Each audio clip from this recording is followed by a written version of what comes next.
Maddie a déchiré la couture à sa taille en essayant de respirer. La robe de mariée s'est fendue avec un bruit de coups de feu. 200 têtes se sont tournées. Elle se tenait à la porte de l'église. Elle avait 26 ans et pesait 110 kilos. Son corps était comprimé dans une robe en soie faite pour quelqu'un de 2 fois plus mince. Des gouttes de sang perlaient sur le tissu, là où les épingles la transperçaient. Le visage du marié est devenu blanc. Celui de son père est devenu rouge. Mais les titres de propriété du ranch familial étaient dans un coffre de banque, avec un avis d'expulsion de 30 jours. Alors Maddie a relevé le menton. Elle a empoigné le tissu déchiré et a fait son premier pas dans l'allée. Parce qu'être la mariée dont personne ne voulait était mieux qu'être la fille qui laissait son père tout perdre. Dites-moi de quelle ville vous venez dans les commentaires. Je veux voir jusqu'où l'histoire de Maddie voyage, du Montana jusqu'à chez vous. Et si vous avez déjà été le deuxième choix, le planche de secours, celui que personne n'attendait, abonnez-vous. Vous devez voir ce qui arrive quand une femme que le monde jugeait sans valeur prouve qu'elle vaut plus que de l'or. Cette histoire va vous emmener dans des endroits que vous n'imaginez pas. 6 heures plus tôt, Maddie s'est réveillée en entendant des cris. La voix de son père déchirait l'aube glaciale de janvier. Avant même d'ouvrir les yeux, elle a su que Sarah s'était enfuie. Ses pieds ont heurté le sol avec force. Le froid l'a transpercée comme une lame. L'hiver du Montana ne pardonnait pas. Il faisait 15 degrés en dessous de zéro dehors, plus froid qu'il ne l'avait été en 20 ans. Elle a collé son visage à la fenêtre couverte de givre. Son père se tenait dans la neige en manche de chemise, sans chapeau. Ses 2 mains étaient enfouies dans ses cheveux, comme s'il voulait les arracher. Le contremaître du ranch se tenait d'un mètre derrière lui, regardant partout sauf dans sa direction. Maddie s'est habillée vite, ses doigts maladroits sur les boutons de sa robe de travail marron. La maison était trop silencieuse. Sa mère était morte depuis 4 ans. Il ne restait plus qu'elle et Sarah. La porte de Sarah était grande ouverte, pas juste entr'ouverte. Maddie est entrée. Le lit était fait si impeccablement qu'une pièce aurait pu y rebondir. La coiffeuse était vide. La moitié de la garde-robe était béante. Toute la soie, tout le satin, tout ce que Sarah gardait pour l'église et les fréquentations. Une seule enveloppe était posée sur l'oreiller. Les mains de Maddie tremblaient en la ramassant. L'écriture de Sarah formait des boucles sur le devant. Elle l'a ouverte. « Maddie, j'ai trouvé quelque chose de grave. Je ne peux pas l'épouser. Tu comprendras quand tu sauras. Ne me cherche pas. Détruis ceci, je suis désolé. » Maddie l'a lu 3 fois. Chaque fois, ses mains tremblaient plus fort. Qu'est-ce que Sarah avait trouvé? Elle a plié la lettre, l'a enfoncée au fond de sa poche et est descendue. Son père faisait les 100 pas dans le salon comme un animal en cage. Son manteau était ouvert. Son visage avait la couleur de la vieille neige. « Elle est partie, a-t-il dit quand Maddie est entrée. « Je sais. Elle s'est enfuie avec ce vagabond. Ce Caleb Stone qui a travaillé 2 semaines chez Dixon avant qu'on ne le surprenne à tricher aux cartes. » Sa voix s'est brisée. « Le mariage est dans 2 heures. » Mattie n'a rien dit. « Les Wards seront à l'église, le gouverneur, la moitié de l'Assemblée territoriale. » Son père a arrêté de faire les 100 pas et l'a regardé dans les yeux. Thomas Ward a mobilisé toutes ses relations d'Helena jusqu'à la frontière du Dakota pour que cela se fasse. Je sais. Si nous ne présentons pas de mariés, il n'a pas pu finir. Nous perdons le ranch, a dit Maddie. Le visage de son père l'a confirmé. Tu l'as hypothéqué, a-t-elle dit lentement, pour payer ce mariage. Pour prouver que nous sommes leurs égaux, sa voix était creuse. Pour que l'alliance vaille la peine pour Thomas Ward. Combien de temps avons-nous? 30 jours. S'il n'y a pas de mariage, la banque saisit. L'air a quitté les poumons de Maddie. Elle savait qu'ils avaient des difficultés. 3 ans de sécheresse, les prix du bétail au plus bas. Mais elle ne savait pas qu'ils étaient si près de tout perdre. Tu as tout misé sur le mariage de Sarah avec un homme qu'elle n'aimait pas. C'était un bon parti, a dit Maddie, mais sans conviction. Maddie l'a regardé. Cet homme qui l'avait élevé pour être utile, jamais joli. Qui lui avait appris les chiffres, le bétail et comment mettre bas des veaux dans la neige. Qui ne lui avait jamais demandé ce qu'elle voulait. « Qu'est-ce que tu as besoin que je fasse ?» a-t-elle demandé. Les yeux de son père ont croisé les siens. « Viens à l'église, a-t-il dit. Peut-être qu'on peut gagner du temps, je ne sais pas. Mais ils savaient tous les deux qu'il n'y avait pas de temps à gagner. La première église méthodiste se dressait, blanche sur un ciel gris. Son clocher perçait des nuages lourds de neige. Quand le chariot est arrivé, la rue était bondée. Les chevaux tapaient du sabot dans le givre bleu. Les gens s'agglutinaient sur les marches dans leurs plus beaux habits, leur souffle formant de la vapeur. Ils se sont tournés quand Maddie est descendue. Elle avait mis sa robe du dimanche, la laine grise que sa mère avait faite avant de mourir. Propre, mais simple comme bonjour. Tous les yeux la dévoraient. Elle a entendu les chuchotements commencer. C'est la grosse sœur. Où est-ce Farah? Quelque chose ne va pas. À l'intérieur, l'église lui a coupé le souffle. Des roses blanches partout. Des centaines. En janvier, chacune coûtait plus que ce que la plupart des familles gagnaient en une semaine. Des bougies brûlaient dans des chandeliers en laiton, hauts comme des hommes. L'odeur de fleurs d'oranger était si épaisse qu'il était difficile de respirer. C'était la façon de Thomas Ward d'annoncer au territoire. Je suis le pouvoir. Le marié se tenait à l'autel. Jacob Ward était grand, large d'épaules, les cheveux noirs. Son costume noir lui allait comme un gant. Sa mâchoire était rasée de près, son visage taillé dans la pierre. Il se tenait les mains jointes, fixant l'allée vide. Maddie observait ses yeux. Il ne cessait de se tourner vers la porte, attendant. À côté de lui se tenait Thomas Ward. Plus petit que son fils, mais 2 fois plus dangereux. Cheveux gris acier, des yeux comme un ciel d'hiver. Il scrutait la foule avec la satisfaction d'un homme qui a gagné avant même que la partie ne commence. Puis il a réalisé que la mariée manquait. Le murmure a commencé à l'avant, se propageant vers l'arrière comme le vent dans le blé. Les têtes se sont tournées, les chuchotements ont grandi. Le visage de Jacob a changé, passant de la confusion à l'inquiétude, puis à quelque chose de plus sombre. L'expression de Thomas Ward est devenue glaciale. Le prêtre s'est avancé, nerveux. Il a parlé à Jacob à voix basse. Jacob a secoué la tête vivement. Le prêtre a réessayé. Jacob s'est tourné et a regardé droit vers le père de Maddie. L'église est devenue silencieuse. Thomas Ward a descendu l'allée, lentement, délibérément. Ses bottes résonnaient comme des coups de fusil. Il s'est arrêté devant Henry Hayes. Où est-elle?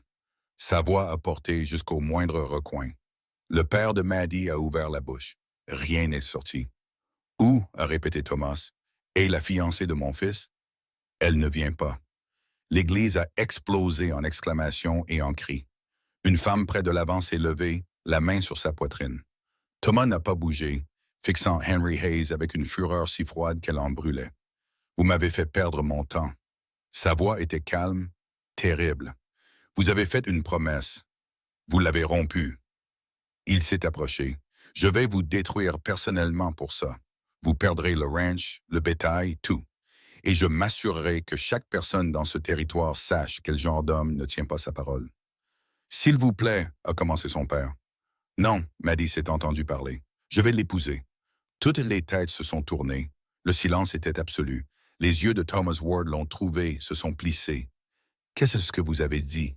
Maddie s'est avancée, son cœur battait si fort qu'elle a cru que ses côtes allaient se briser. Je vais l'épouser, votre fils. Je prendrai la place de Sarah. Son père lui a attrapé le bras. Maddie, non. Vous avez dit qu'il nous fallait une mariée. Sa voix tremblait, mais tenait bon. Me voici. Thomas l'a regardé de haut en bas. Son regard a balayé chaque kilo, chaque centimètre qui n'était pas Sarah.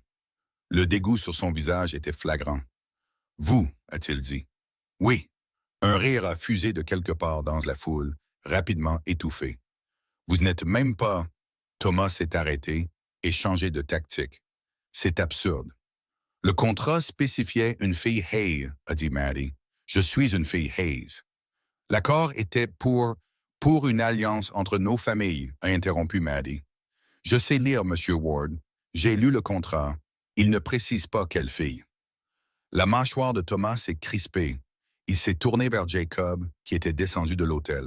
Il se tenait maintenant à 1,50 m, regardant Maddie comme s'il n'avait jamais rien vu de tel. Qu'en dis-tu? A exigé Thomas. Veux-tu épouser cette fille? Jacob n'a pas répondu.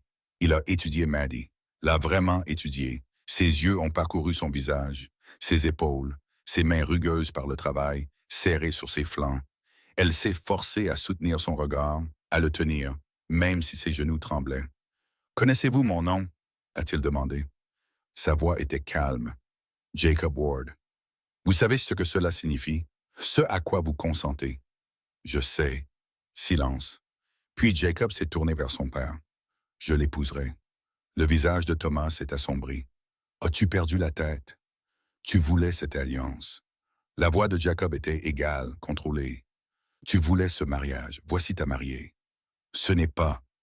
C'est ce qui se passe, l'a coupé Jacob. Père et fils se sont regardés. Maddie l'a vu alors. Des années de guerre dans ce regard. De vieilles batailles, des blessures fraîches. Tout le monde a reculé. Bien, le mot était glacial. Épouse-la. Mais quand tu le regretteras, et tu le regretteras, ne viens pas me voir. Il s'est retourné et est remonté vers l'hôtel. Jacob a regardé Maddie. Pouvez-vous être prête bientôt? A-t-il demandé. Elle a hoché la tête. Alors, faisons-le. 3 femmes se sont jetées sur elle. Elles l'ont tirée dans une arrière-salle, travaillant vite, sans pitié. Elles l'ont épinglée, ajustée, cousue dans la robe de mariée de Sarah. La soie était trop lourde. La dentelle lui écorchait la gorge, le corsage ne fermait pas. Elles ont tiré, tiré. Le tissu a gémi. Ça ne marchera pas, a dit une femme. Faites en sorte que ça marche, a claqué une autre. Elles ont ajouté des panneaux de coton blanc qui n'étaient pas assortis. Elles ont décousu toutes les coutures. La robe tirait toujours sur ses épaules, ses hanches, sa poitrine. Des épingles lui poignardaient les côtes à chaque respiration. Ça ira, a dit la première femme. Son ton disait le contraire. Maddie s'est regardée dans le petit miroir. Elle ressemblait à une enfant dans un costume. La robe avait été faite pour la silhouette de Sarah. Mince, délicate, même modifiée. Elle faisait paraître Maddie encore plus grosse. « Allons-y, a dit quelqu'un. Ils attendent. » La descente de l'allée a été interminable. Tous les yeux sur elle, chaque visage montrant une version de choc, de pitié ou de dégoût. Les chuchotements n'étaient même plus discrets. « Regardez-le. Pauvre homme, il doit être désespéré. » Maddie a gardé les yeux fixés sur Jacob. Il se tenait à l'autel, la regardant venir. Son expression était illisible. Quand elle l'a atteint, il lui a pris la main. Sa poigne était ferme, impersonnelle, comme une poignée de main pour conclure une affaire. Le prêtre s'est raclé la gorge. « Mais bien-aimé !» Sa voix s'est brisée. Il a jeté un coup d'œil à Thomas Ward, à la foule. Il a recommencé. « Nous sommes réunis ici aujourd'hui devant Dieu. » Quelqu'un au fond a ri. Maddie a senti la chaleur monter à son cou. Le prêtre a parlé plus vite. Pour unir cet homme et cette femme dans les saints liens du mariage. Si quelqu'un ici a une juste raison pour laquelle ces 2 personnes ne devraient pas être unies, qu'il parle maintenant, où le silence était si lourd qu'il en était douloureux. Jacob Ward, le prêtre s'est empressé de continuer. Prenez-vous cette femme pour votre légitime épouse, pour l'avoir et la garder à partir de ce jour, pour le meilleur et pour le pire, dans la richesse et la pauvreté, dans la maladie et la santé, jusqu'à ce que la mort vous sépare. La pause a été trop longue. Quelqu'un a toussé. La main de Jacob s'est resserrée sur la sienne, très légèrement. « Oui, je le veux, a-t-il dit. » Sa voix était plate. « Et vous, Martha Louise Hayes, prenez-vous cet homme pour votre légitime époux, pour l'avoir et le garder à partir de ce jour, pour le meilleur et pour le pire, dans la richesse et la pauvreté, dans la maladie et la santé, jusqu'à ce que la mort vous sépare? » La gorge de Maddie était si serrée qu'elle a failli ne pas pouvoir parler. « Oui, je le veux. » Alors, par le pouvoir qui m'est conféré par le territoire du Montana et Dieu Tout-Puissant, le prêtre enchaînait les mots à toute vitesse maintenant. « Je vous déclare mari et femme. » Il n'a pas dit « Vous pouvez embrasser la mariée. » Personne n'a applaudi. Le silence était complet. Maddie pouvait entendre son propre cœur battre. Elle pouvait entendre le vent dehors qui commençait à se lever. Elle pouvait entendre Jacob respirer à côté d'elle. Il s'est tourné vers elle. Pendant un terrible instant, elle a cru qu'il allait l'embrasser. Mais il lui a juste repris la main et l'a conduite dans l'allée. La foule s'est écartée. Elle a vu leur visage. Pitié, dégoût, soulagement que ce ne soit pas eux. Dehors, le vent a frappé comme un poing. La température avait chuté. La neige commençait à tomber. Un chariot attendait. Jacob l'a aidé à monter sans un mot, puis a grimpé à côté d'elle. Le cocher a fait claquer les rênes. Ils sont partis en cahotant. Maddie était assise, les mains jointes, le regard dans le vide. Elle pouvait sentir Jacob à côté d'elle, rayonnant de tension. Le vent s'est levé. La neige est tombée plus fort. Merci, a-t-elle dit doucement. Il n'a pas répondu. Je sais que ce n'est pas ce que vous vouliez. Non, sa voix était froide. Ce n'est pas ça, Bob. Elle a dégluti. J'essaierai de ne pas être. Vous êtes déjà un fardeau. Il l'a coupé. Les mots l'ont frappé comme une gifle. Maddie s'est tournée pour le regarder. Vraiment le regarder. Jacob fixait droit devant lui. Sa mâchoire était serrée. Ses mains étaient des poings sur ses genoux. Mais au coin de son œil, elle a vu quelque chose. Juste un éclair. Pas de la colère, de la culpabilité. Il a détourné le regard rapidement. Ils ont roulé en silence tandis que le vent hurlait et que la neige rendait le monde blanc. Le ranch des Ward est apparu à travers la tempête comme une image de rêve. Des milliers d'hectares, du bétail, sombre sur la neige. La maison principale, construite en calcaire et en bois. 2 étages, de larges porches, de hautes fenêtres scintillantes. C'était magnifique. C'était aussi préparé pour quelqu'un d'autre. Maddie l'a vu dès qu'elle est entrée. Des fleurs blanches partout, des rubans d'ivoire, la table de la salle à manger dressée pour une célébration. Quelqu'un avait passé des jours à préparer cette maison pour Sarah. À l'étage, c'était pire. Des pétales de roses éparpillés sur le lit, des rideaux de dentelle, une bouteille de champagne dans un seau en argent. Jacob se tenait dans l'embrasure de la porte. Son visage était de pierre. C'était pour elle, a-t-il dit. Je sais. Il s'est approché du lit, a commencé à le défaire, méthodique, en colère. Il a retiré le couvre-lit, a balayé les pétales de rose par terre, a attrapé le champagne et l'a descendu. Quand il est revenu, la chambre était nue. « Vous pouvez dormir ici, a-t-il dit. Je prendrai la chambre d'amis. » Jacob ne... Sa voix était tranchante. Ne dites rien.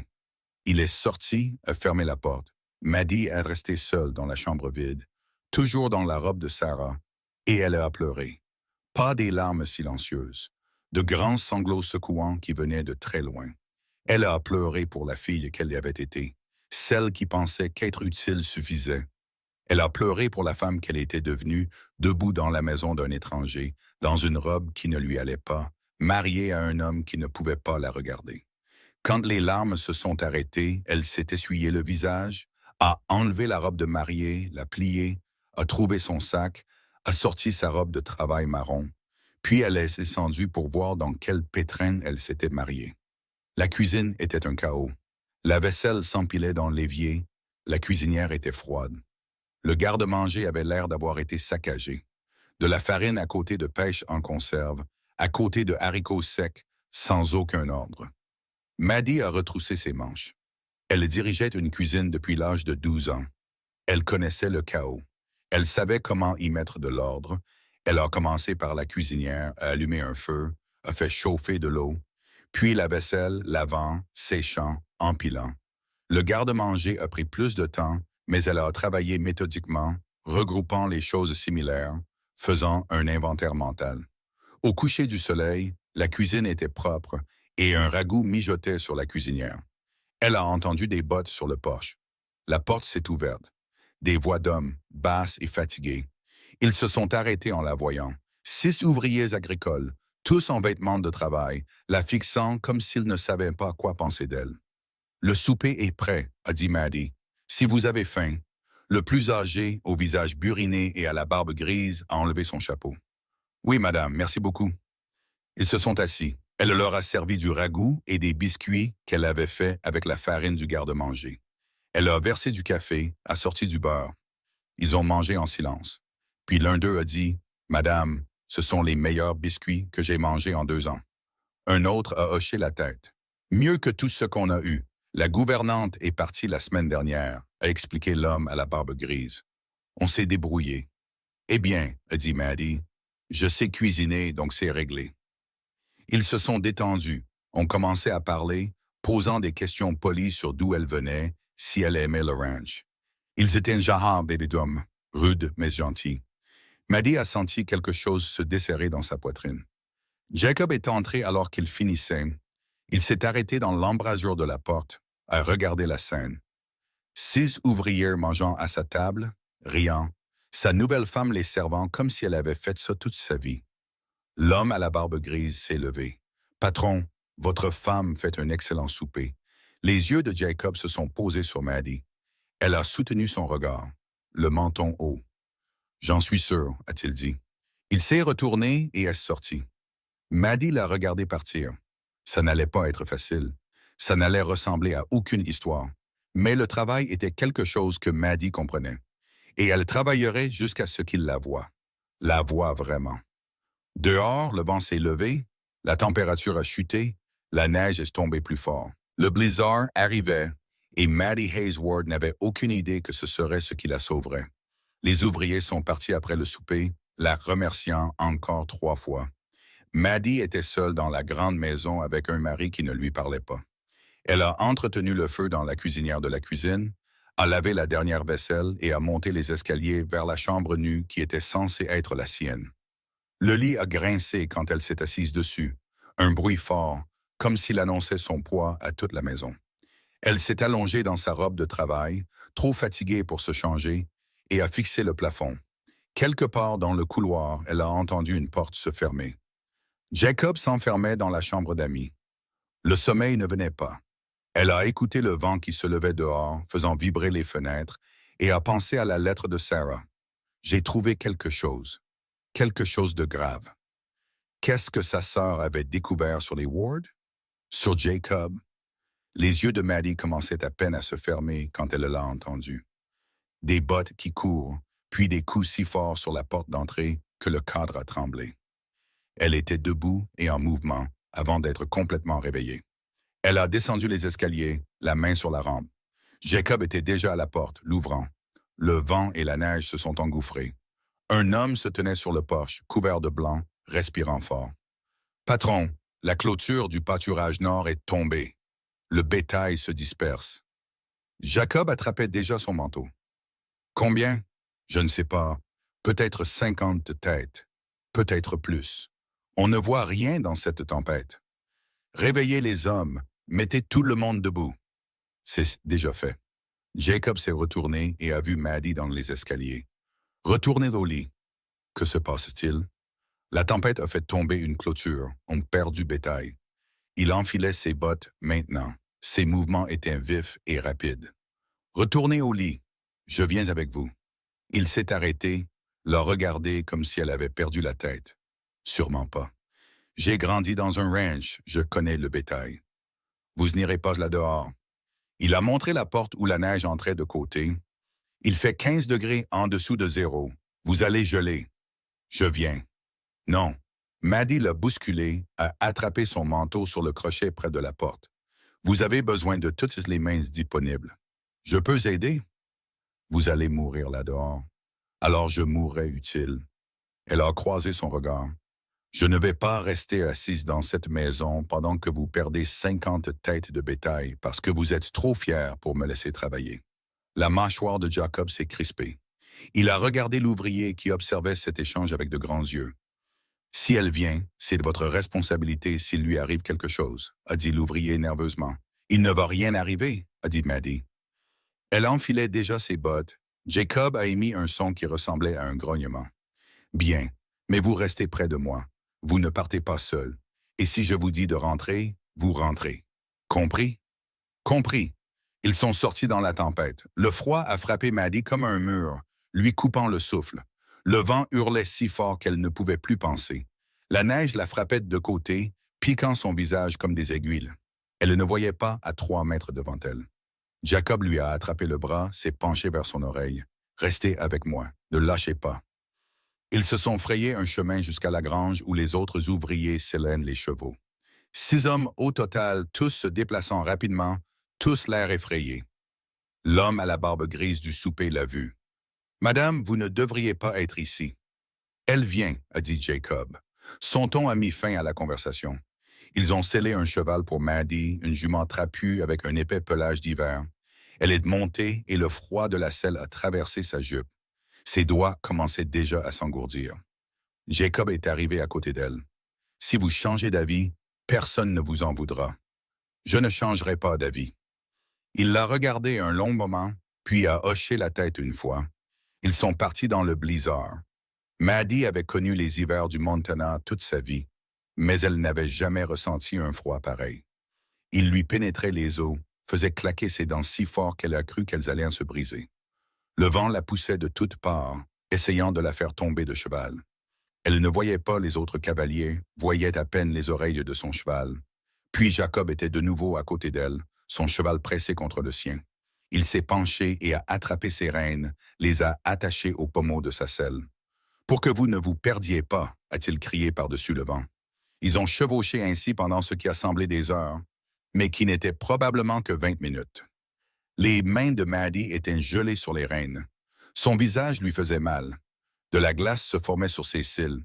Puis elle l'a entendu. Le beuglement du bétail. Paniqué. Jacob s'est arrêté. Les autres ouvriers se sont rassemblés, leurs chevaux blottis les uns contre les autres contre le vent. « Nous devons les encercler », a crié Jacob, « les ramener vers le ranch. Doucement, si on les effraie, ils se disperseront encore plus. »« On ne voit rien, patron », a crié un ouvrier. « Fiez-vous au son, ils sont au nord de nous. On va faire un grand cercle, les aborder par le côté opposé. Et s'ils s'enfuient, alors on les perd. » La voix de Jacob était sombre. « Mais on essaye. » Ils se sont séparés. Jacob a gardé Maddie avec lui, chevauchant largement vers l'est. Le vent était pire ici. Rien pour le briser. Le cheval de Maddie a trébuché 2 fois sur un sol qu'elle ne pouvait pas voir. « Ça va ?» a crié Jacob. « Ça va. » Elle n'allait pas bien. Elle ne sentait plus ses pieds. Ses mains avaient dépassé le stade de la douleur, mais elle n'allait pas le dire. Ils ont trouvé le bétail en manquant de leur rentrer dedans. Des formes sombres dans le blanc. Peut-être 40 têtes regroupées, terrifiées. Leurs yeux roulaient, fous. Ils étaient à moitié gelés. De la glace recouvrait leur visage. « Doucement », a dit Jacob. Sa voix changeait quand il parlait aux animaux. Elle devenait plus douce. Doucement maintenant. Il a guidé son cheval lentement vers le troupeau. Maddie a suivi, son cheval attaché au sien. Le bétail s'est agité, nerveux. « On va les déplacer lentement », a dit Jacob à Maddie. « Très lentement. Pas de mouvement brusque. Juste les guider vers la maison. » Ils ont commencé. C'était la chose la plus difficile que Maddie ait jamais faite. Le bétail ne voulait pas bouger. Il voulait se blottir et attendre la fin de la tempête. Chaque pas était un combat. Le vent les repoussait. Le froid rendait tout plus difficile. Le cheval de Maddie a glissé sur la glace et est tombé sur un genou. Elle s'est agrippée au pommeau de la selle, a tenu bon. La jument s'est relevée en se débattant, mais Maddie a senti son propre genou heurter le sol gelé. La douleur a parcouru sa jambe. « Blessé ?» Jacob était là immédiatement. « Je vais bien. C'est la 3e fois que vous dites ça. »« Parce que je vais bien. » Il l'a fixée. Même à travers la neige, elle a pu voir quelque chose changer sur son visage. « Vous êtes plus coriace que vous en avez l'air, » a-t-il dit. « Je sais. » L'ombre d'un sourire a traversé son visage, puis il a disparu et ils se sont remis au travail.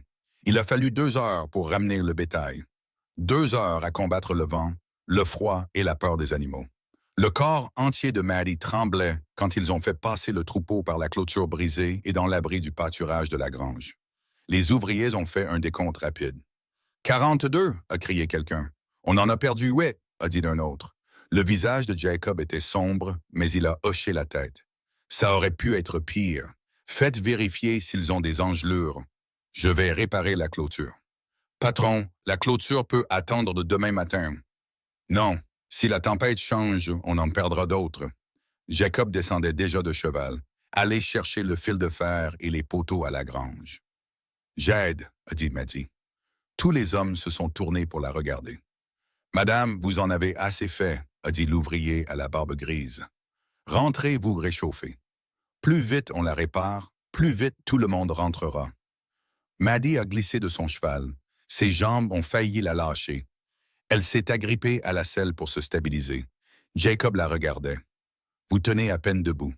Je peux travailler. » Maddie, vous allez discuter ou vous allez réparer cette clôture? Les ouvriers ont essayé de cacher leur sourire. Sans succès. Jacob a secoué la tête. « Allez chercher le fil, » leur a-t-il dit. Puis à Maddie, « Vous tenez les poteaux, c'est tout, rien d'autre. » D'accord. Ils ont travaillé à la lueur des lanternes. luttant contre le vent pour tendre le fil et enfoncer les poteaux dans un sol gelé. Maddie tenait chaque poteau pendant que Jacob et deux ouvriers s'efforçaient de le fixer. Son bras tremblait, tout son corps tremblait, mais elle n'a pas lâché. Le dernier, a dit Jacob. Maddie l'a tenu. Sa vision devenait grise sur les bords. Elle pouvait entendre son propre cœur battre dans ses oreilles. Trop lentement. Le poteau est entré. Jacob l'a fixé. A reculé. Fini, a-t-il dit. Maddie a lâché. Ses jambes se sont dérobées sous elle. Jacob l'a rattrapée avant qu'elle ne touche le sol. Ses bras se sont enroulés autour d'elle, solides et chauds, et il l'a soulevée comme si elle ne pesait rien. « Je vous tiens », a-t-il dit. Elle voulait lui dire de la poser, qu'elle pouvait marcher, mais sa bouche ne fonctionnait pas correctement. Tout était flou. « Elle est en hypothermie », a dit quelqu'un. « Ramenez-la vite à l'intérieur. » Jacob courait. Maddie sentait le mouvement mais ne voyait rien. Elle entendait juste sa respiration, rauque et rapide, et sentait ses bras autour d'elle. Puis la chaleur.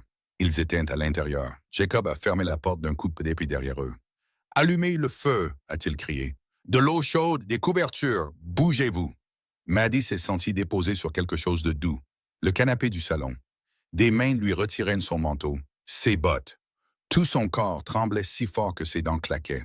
« Elle est glacée !» a dit quelqu'un. « Je sais. » La voix de Jacob était tendue. « Apportez ces couvertures. » Ils l'ont enveloppée dans ce qui semblait être une douzaine de couettes. Quelqu'un a mis une bouillotte contre ses pieds et elle a haleté de douleur. « C'est bon signe, » a dit Jacob. « La douleur signifie que vous vous réchauffez. » Elle a essayé de parler, mais sa mâchoire ne voulait pas coopérer. « Ne parlez pas, respirez seulement. » La main de Jacob était sur son front. « Vous allez vous en sortir. Vous m'entendez? Vous allez vous en sortir. » Maddie a réussi à hocher la tête. Le temps a fait quelque chose d'étrange. Il a avancé par à-coups. Un instant, elle gelait, l'instant d'après, quelqu'un lui versait du café chaud dans la gorge. Puis elle avait chaud, trop chaud, elle transpirait. Elle a ouvert les yeux. Jacob était assis sur la chaise en face d'elle. Il l'avait rapproché du canapé. Ses coudes étaient sur ses genoux, sa tête dans ses mains. « Jacob !» Sa tête s'est relevée d'un coup. « Vous êtes réveillé. » « Depuis combien de temps? » « 2 heures. » Il s'est penché en avant. « Comment vous sentez-vous? » « Comme si un cheval m'avait piétiné. » Il a presque souri. « Oui, ça semble correspondre. » Maddie a essayé de s'asseoir. Son corps a protesté, mais elle a réussi. « Doucement, » a dit Jacob. « Vous avez failli mourir de froid là-dehors. » « On les a tous eus, le bétail? » « On en a eu 42, on en a perdu 8 dans la tempête. » Il a fait une pause. « Vous avez sauvé ces 42. Vous et le fil de fer les avez retenus assez longtemps pour qu'on répare la clôture. Vous avez réparé la clôture. J'ai juste tenu les poteaux. Vous avez tenu des poteaux dans un blizzard à 15 degrés en dessous de zéro, alors que la plupart des femmes seraient restées à l'intérieur. » Ses yeux étaient différents maintenant, la regardant différemment. « Pourquoi l'avez-vous fait? Parce que vous aviez besoin d'aide. Vous ne me connaissez même pas. Je sais que vous êtes mon mari. » Maddie a soutenu son regard. « Je sais que ce ranch compte pour vous, et je sais ce que c'est que de perdre quelque chose qui compte. » Jacob est resté silencieux un long moment, puis il a dit « Vos mains sont abîmées. » Maddie a baissé les yeux. Ses paumes étaient à vif et saignaient d'avoir agrippé des poteaux gelés. « Je vais chercher des bandages, » a dit Jacob en se levant. « Je peux le faire. »« Je sais que vous pouvez. » Il l'a regardé. « Mais je vais le faire quand même. » Il est parti et est revenu avec un linge propre et une pommade. Il s'est assis sur le bord du canapé et a pris sa main droite dans la sienne. Ses mains étaient rudes, cailleuses de travail au ranch, mais elles étaient douces alors qu'il nettoyait les coupures et les pansait. « Ça va faire mal, » a-t-il dit avant d'appliquer la pommade. « Ça a fait mal. » Maddie a sifflé, mais n'a pas retiré sa main. « Désolé, » a dit Jacob. « Ce n'est rien. » Il a bandé sa main avec soin, puis a commencé la gauche. « Vous n'arrêtez pas de dire ça, » a-t-il dit. « Ça va. Vous l'avez dit une vingtaine de fois depuis que je vous ai rencontré. Peut-être que je le pense. Ou peut-être que vous êtes si habitué à ne pas vous plaindre que vous ne savez pas comment admettre que vous avez mal. » Il a noué le bandage. « Voilà, fini. Merci. » Jacob n'a pas lâché sa main. Il est resté assis là, sa main bandée dans la sienne, la fixant comme s'il essayait de comprendre quelque chose. « Je me suis trompé sur vous, a-t-il dit finalement. Sur quoi? Sur tout. Il a levé les yeux vers elle. Quand vous êtes entré dans cette église, quand mon père a dit ces choses sur vous, j'ai pensé, il s'est arrêté, a recommencé. J'ai pensé que vous étiez désespéré, que vous faisiez ça pour l'argent ou la terre, ou ce que veulent les femmes quand elles se marient par intérêt. J'étais désespéré, a dit Maddie, mais pas pour ces choses-là. Pourquoi étiez-vous désespéré?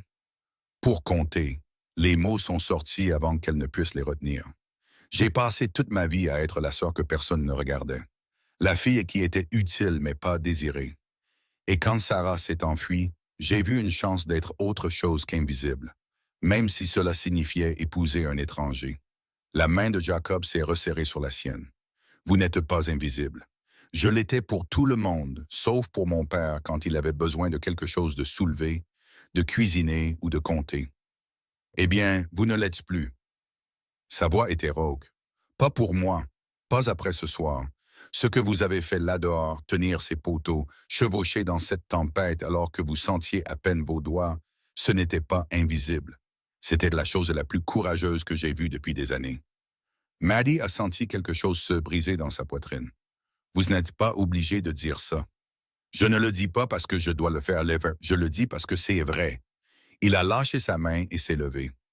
Vous devriez vous reposer. La nuit a été longue. Quelle heure est-il? Presque l'aube. Maddie a regardé vers la fenêtre. La tempête continuait, mais plus faiblement maintenant. Elle pouvait voir une lumière grise percer. « Avez-vous dormi? » a-t-elle demandé. « Non. »« Jacob, je voulais m'assurer que vous alliez bien. » Il ne la regardait pas. « Les hommes ont dit que l'hypothermie peut tuer même après s'être réchauffé. Je voulais veiller, m'assurer que vous continuiez à respirer. » Les mots flottaient dans l'air entre eux. « Vous m'avez regardé respirer toute la nuit, » a dit Maddie doucement. « Oui. Pourquoi? » Il l'a finalement regardé. « Parce que vous êtes ma femme. Et parce que s'il vous arrivait quelque chose après ce que vous avez fait ce soir, je ne me le pardonnerai jamais. » Ce n'était pas une déclaration d'amour. Ce n'était même pas de l'affection. Mais c'était quelque chose. Un changement, une fissure dans le mur entre eux. « Je ne vais pas mourir, » a dit Maddie. « Bien. » Jacob s'est dirigé vers la porte, s'est arrêté.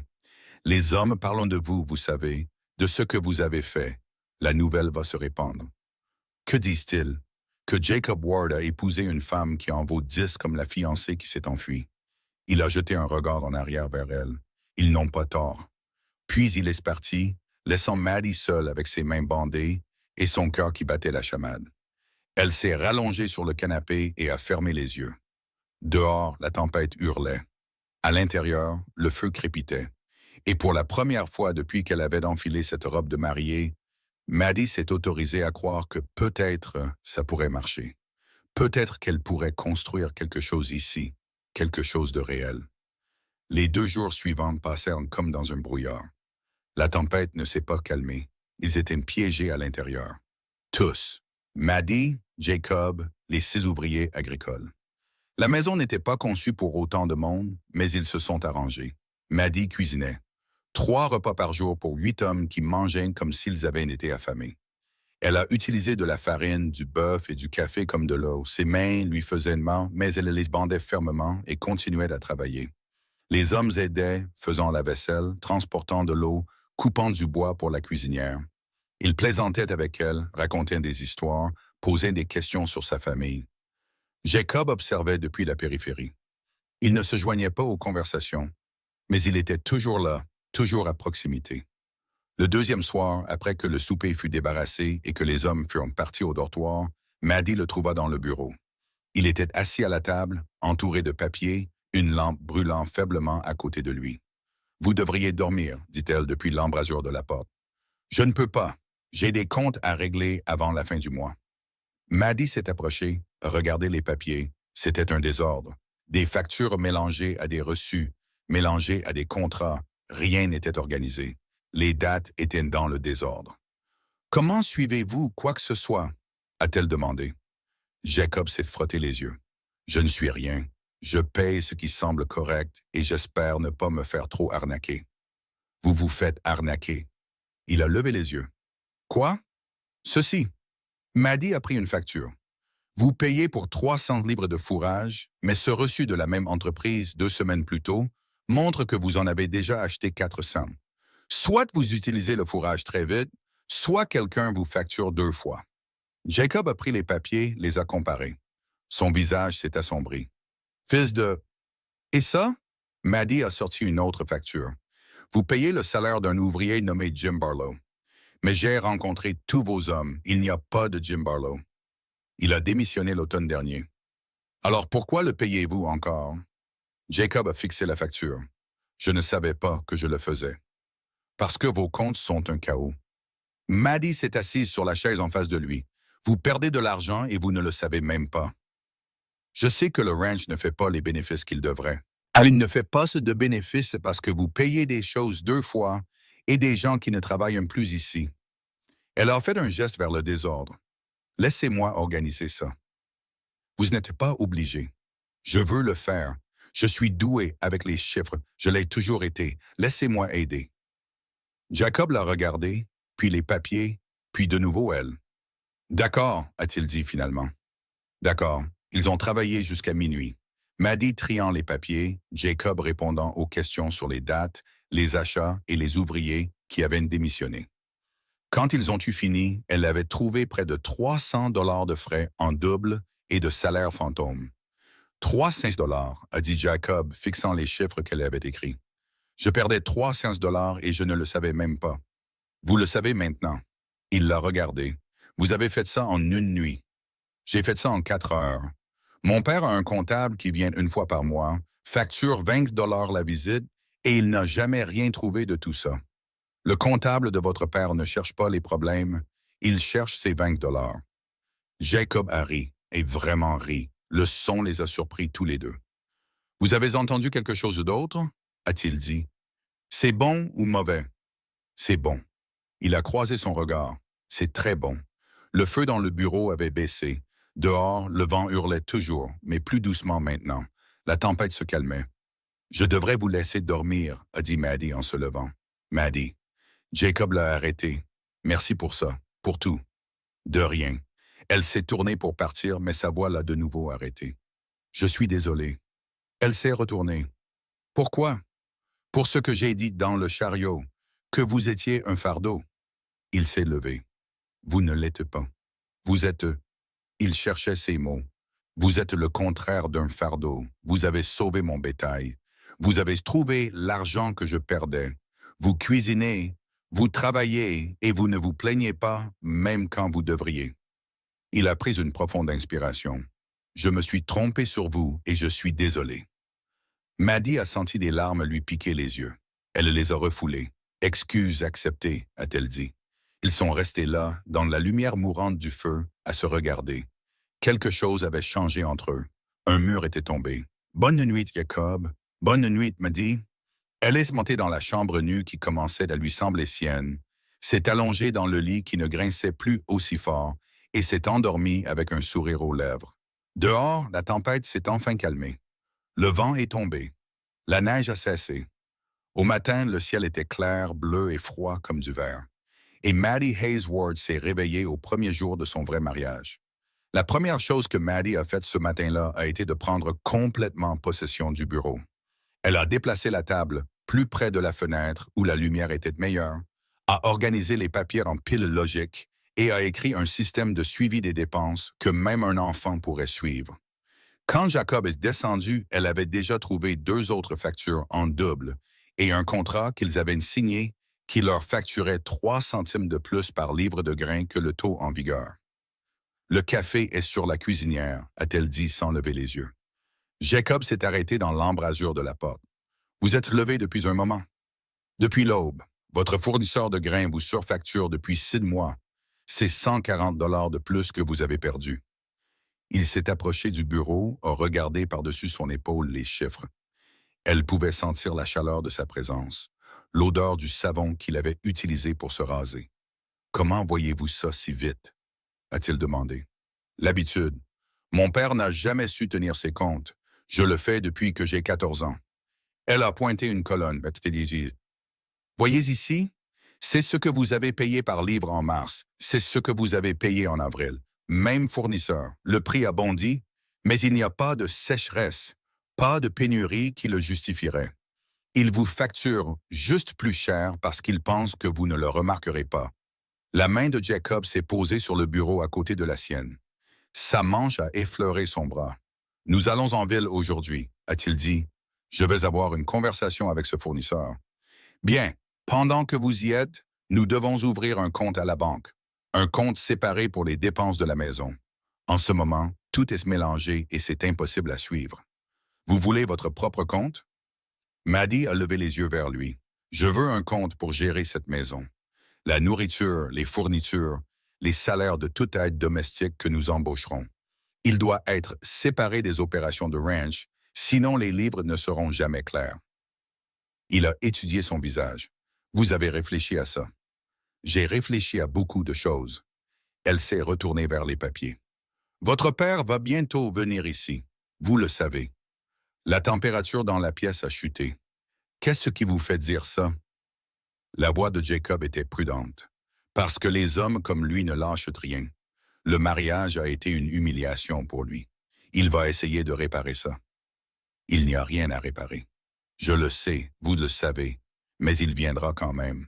Et quand il le fera, j'ai besoin que ses livres soient parfaits. J'ai besoin de lui montrer que ce ranch fonctionne mieux que jamais, parce que c'est le seul argument qu'il comprendra. Jacob est resté silencieux un long moment. Puis il a dit, « Vous êtes plus intelligente que la moitié des hommes que je connais. » Je sais. Il a ri. Le son la surprenait encore, venant d'un homme qui avait l'air si sombre à leur mariage. « Nous partons dans 1 heure, a-t-il dit. Habillez-vous chaudement. Il fait un froid de canard dehors. » Le trajet jusqu'à la ville a duré 1 heure et demie, à travers une neige qui arrivait aux genoux des chevaux par endroits. Maddie montait la même jument trapue que pendant la tempête, et Jacob est resté près d'elle tout le long du chemin. Il n'a pas attaché ses rênes à sa selle cette fois, mais ses yeux la cherchaient constamment, vérifiant. « Je ne vais pas tomber, a-t-elle dit après la 5e fois qu'il l'a regardée. « Je sais, je m'assure juste que vous avez assez chaud. Je vais bien. » Voilà encore ce mot. Elle a souri malgré elle. Crossroads Station est apparu juste avant midi. Ce n'était pas une grande ville. Une rue principale, peut-être 30 bâtiments au total. Un magasin général, une banque, une église, un saloon, un forgeron et quelques maisons éparpillées. Mais c'était le centre de tout sur 50 miles à la ronde. Les gens déblayaient de la neige des trottoirs. Ils se sont arrêtés quand ils ont vu Jacob et Maddie arriver. Les regards ont commencé immédiatement. Maddie les sentait comme une chaleur sur sa peau. Les femmes chuchotaient derrière leurs mains. Les hommes détournaient rapidement le regard quand elles croisaient leurs yeux.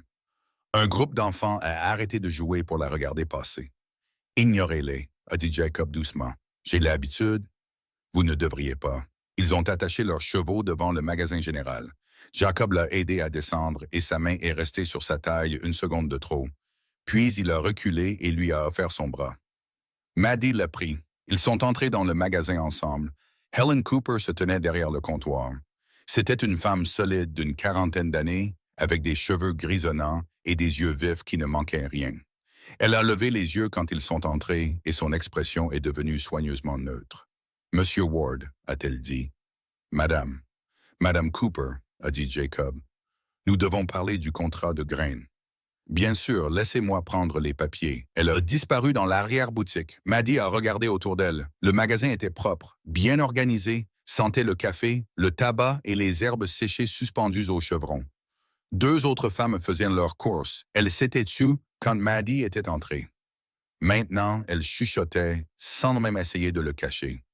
C'est elle, plus grosse que ce que j'ai entendu. Pauvre homme, imaginez de voir... Mesdames, la voix de Helen Cooper a tranché les chuchotements comme un couteau. Elle était revenue avec les papiers. Si vous avez fini vos courses, j'ai du travail. Les femmes sont devenues rouges, ont rassemblé leurs achats et sont sorties précipitamment. Helen a posé les papiers sur le comptoir. Alors, quel est le problème avec le grain? Maddie s'est avancée. Vous facturez 3 centimes de plus que le prix du marché depuis 6 mois. Nous aimerions savoir pourquoi. Les sourcils de Helen se sont levés. Elle a regardé Jacob. « Ne le regardez pas, » a dit Maddie. « C'est moi qui l'ai trouvé. C'est moi qui demande. La bouche d'Helen a tressailli, presque un sourire.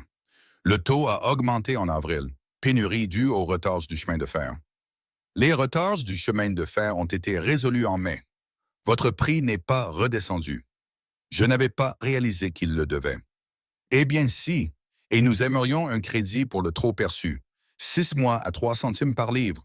Nous avons acheté 4000 livres. Ça fait 120 $. Helen a regardé les papiers, a regardé Maddie, puis elle a souri pour de vrai. Vous êtes la nouvelle femme de Jacob, a-t-elle dit. Oui. La rumeur dit que vous êtes la grosse sœur qui a remplacé la jolie. Les mots flottaient dans l'air. Le corps entier de Jacob s'est tendu à côté de Maddie. Mais Helen n'avait pas fini.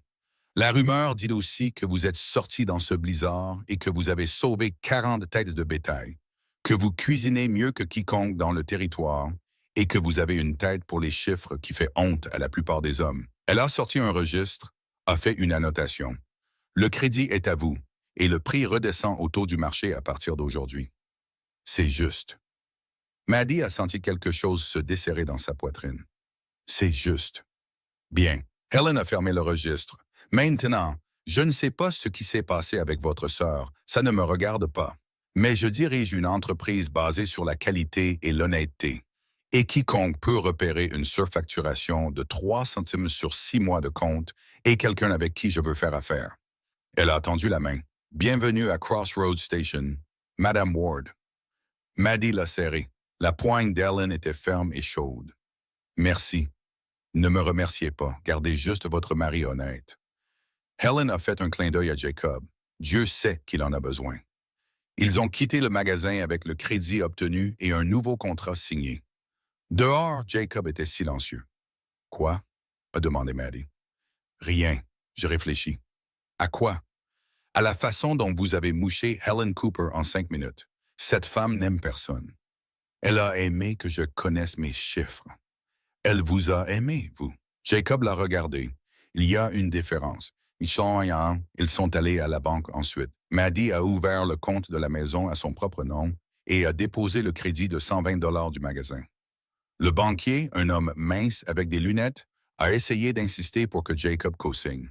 « C'est le compte de ma femme, » a dit Jacob. « Elle n'a pas besoin de ma signature. » « Mais Monsieur Ward, il est inhabituel pour une femme de... » « Je me fiche que ce soit inhabituel. Ouvrez le compte. » Le banquier l'a fait. Il sortait de la banque quand une calèche s'est arrêtée dehors. Noire, polie, chère. Thomas Ward en est descendu. Maddie a senti Jacob se raidir à côté d'elle.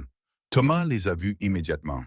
Son visage n'a pas changé d'expression, mais ses yeux sont devenus froids.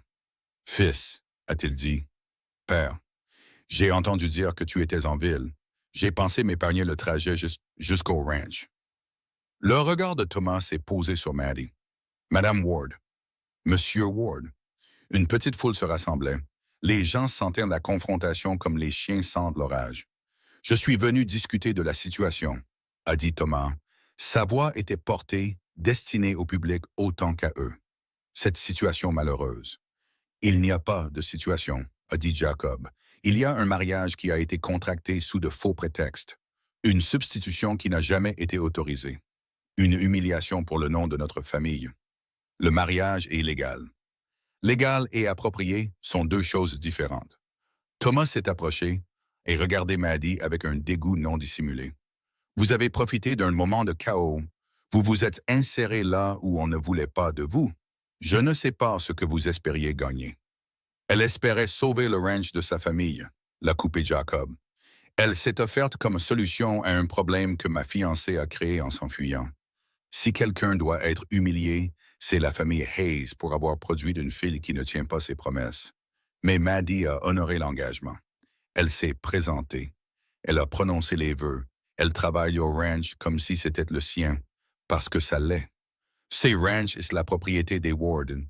Il ne sera jamais à elle. La moitié est à moi, et ce qui est à moi est à elle. Le visage de Thomas devenait rouge. Tu penses avec autre chose que ta tête si tu crois que cette femme est un atout pour cette famille. Elle est plus un atout que tu ne l'as jamais été. La foule a haleté. Quelqu'un a vraiment haleté à voix haute.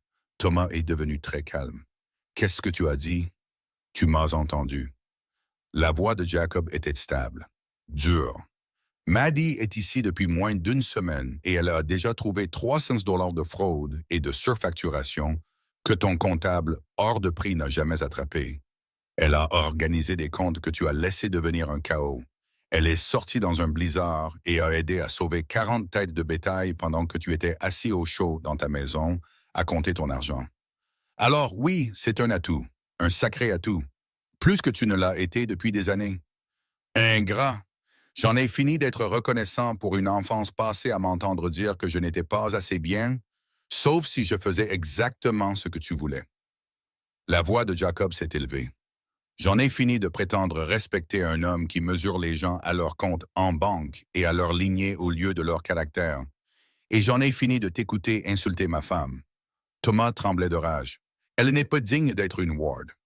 Alors peut-être que je ne suis pas digne d'être ton fils? Les mots sont tombés comme des pierres dans l'eau. Thomas a fixé Jacob. Sa bouche a bougé, mais aucun son n'est sorti. Finalement, il a dit, « Tu le regretteras. Je regrette déjà d'avoir perdu 30 ans à essayer de gagner ton approbation. » Jacob a pris le bras de Maddie. « Viens, on a fini ici. » Ils sont passés devant Thomas, devant de la foule, jusqu'à leurs chevaux. Les mains de Maddie tremblaient si fort qu'elle pouvait à peine monter. Jacob l'a aidé, ses mains stables et sûres. Ils sont sortis de la ville en silence. Ce n'est qu'à 1 mile de Crossroads Station que Maddie a parlé. « Tu n'étais pas obligé de faire ça. » « Si j'étais obligé. C'est ton père. C'est un tyran et j'en ai fini de le laisser tyranniser qui que ce soit, surtout toi. » Jacob, il a arrêté son cheval. Elle s'est arrêtée à côté de lui. « Écoute-moi, a-t-il dit. Ce que mon père a dit là-bas, ce que ces femmes dans le magasin ont dit, ce que tout le monde a dit, ce n'est pas vrai. Tu n'es pas un remplacement. Tu n'es pas un second choix. Tu n'es pas ce qu'ils veulent t'appeler. » Ses yeux étaient féroces. « Tu es ma femme et tu as fait plus pour ce ranch en 1 semaine que la plupart des gens ne font en 1 an. Alors non, je n'étais pas obligé de te défendre. Je voulais le faire, parce que tu le mérites. » Maddie a senti des larmes lui piquer les yeux. « Merci. Arrête de me remercier pour de la décence élémentaire. Ce n'est pas élémentaire. Pas pour moi. » Il l'a regardé un long moment, puis il s'est penché et a pris sa main. Pas pour l'aider, pas pour une raison quelconque, juste pour la tenir. Ils ont fait le reste du chemin jusqu'à la maison comme ça. Leurs chevaux côte à côte, leurs mains liées. Ce soir-là, après le souper, après que les hommes furent partis au dortoir et que la maison fut calme, Maddie était assise au bureau, examinant d'autres papiers. Elle cherchait le contrat auquel Thomas avait fait référence, l'accord d'alliance original qui spécifiait Sarah. Elle l'a trouvé dans le tiroir du bas. Mais elle a trouvé autre chose aussi. Une lettre datée de 2 mois avant le mariage, de Thomas Ward à une certaine Catherine Langford. Maddie l'a lu 2 fois, son cœur battant. Jacob l'a trouvée assise là 1 heure plus tard, la lettre entre les mains. « Qu'est-ce qui ne va pas ?» a-t-il demandé immédiatement. Elle lui a tendu la lettre. Il l'a lue. Son visage est devenu blanc, puis rouge, puis froid. « Fils de pute !» a-t-il dit doucement. La lettre était une offre de mariage. Thomas Ward écrivait à Catherine Langford, fille d'un magnat des chemins de fer, proposant une union entre elle et Jacob, datée du 15 avril. L'accord avec la famille Hayes était daté du 1er avril. Il avait un plan de secours, a dit Maddie. Avant même que Sarah ne s'enfuit, il négociait déjà avec quelqu'un d'autre. Il prévoyait de rompre le contrat Hayes, ou il prévoyait de faire fuir Sarah. Maddie a levé les yeux vers Jacob. Et si Sarah avait trouvé ça? Et si c'est ce que sa lettre signifiait? Jacob s'est assis lourdement sur la chaise en face d'elle. « Tu penses que mon père a saboté le mariage de son propre fils? Je pense que ton père voulait une autre mariée. Je pense qu'il voulait la connexion ferroviaire plus que l'alliance Hayes. Et je pense qu'il a trouvé un moyen de le faire.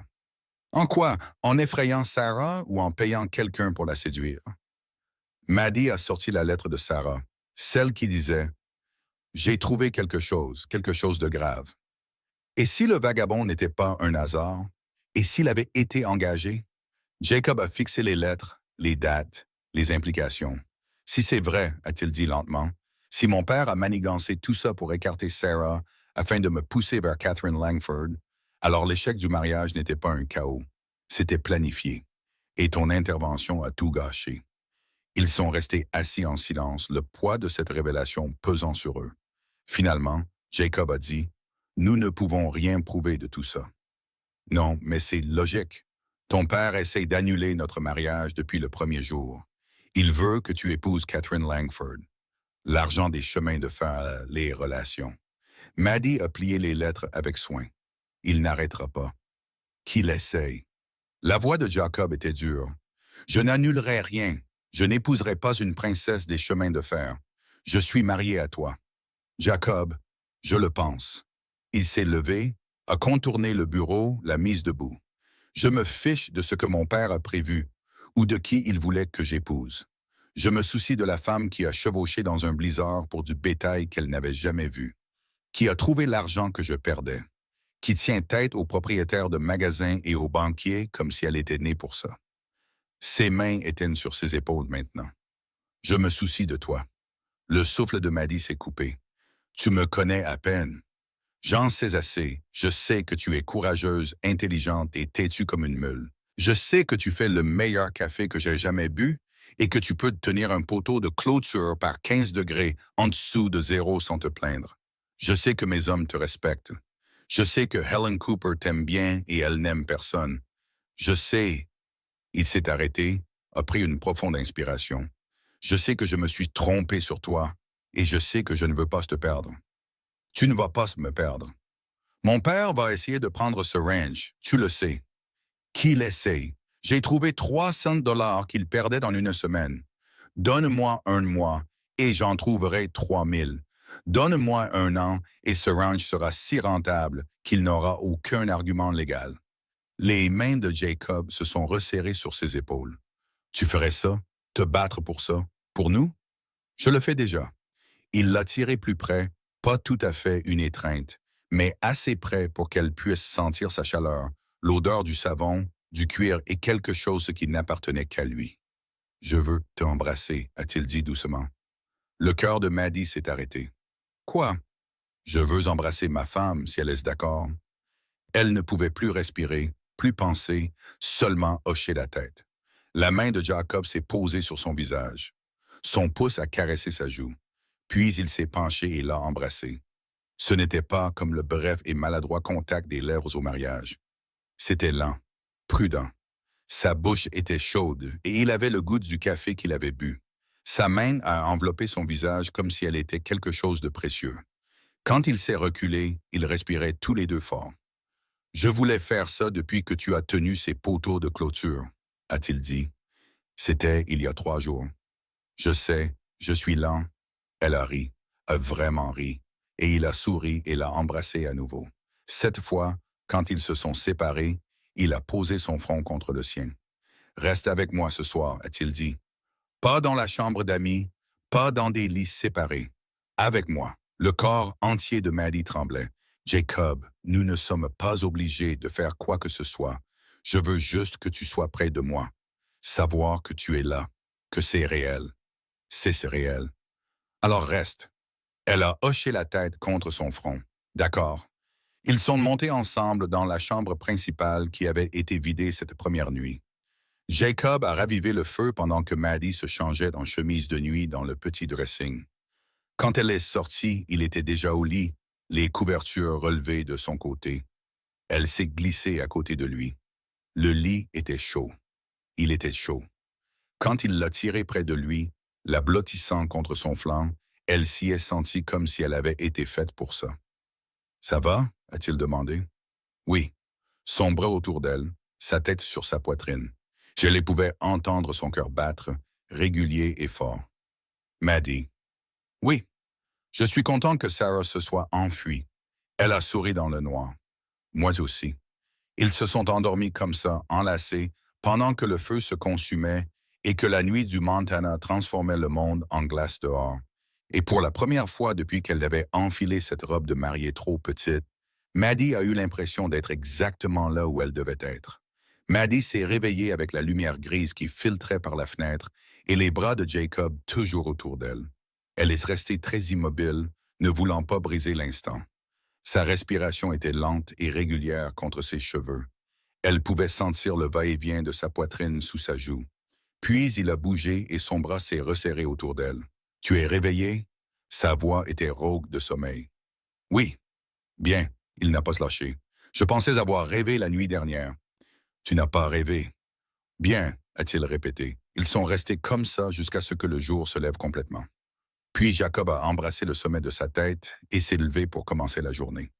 Maddie l'a regardé s'habiller, enfilant des vêtements de travail qui avaient vu 1000 matins comme celui-ci. Il l'a surprise en train de le regarder et a souri. « Quoi » a-t-il demandé. « Rien, je regarde juste. Tu aimes ce que tu vois?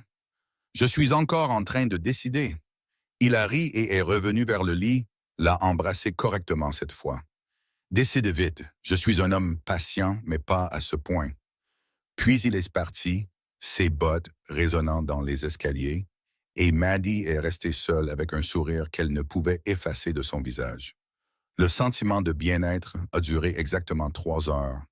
Elle était dans la cuisine en train de faire du pain quand elle a entendu le chariot. Pas un des leurs. Elle a regardé par la fenêtre et a vu un homme en costume descendre, portant une mallette en cuir. Jacob est entré de la grange, le visage déjà dur. « C'est Mitchell, a-t-il dit, l'avocat de mon père. » Que veut-il? Rien de bon. Ils ont rencontré l'avocat sur le porche. C'était un homme mince aux cheveux gominés et au sourire qui n'atteignait pas ses yeux. « Monsieur Ward, Madame Ward, a-t-il dit en hochant la tête à chacun d'eux.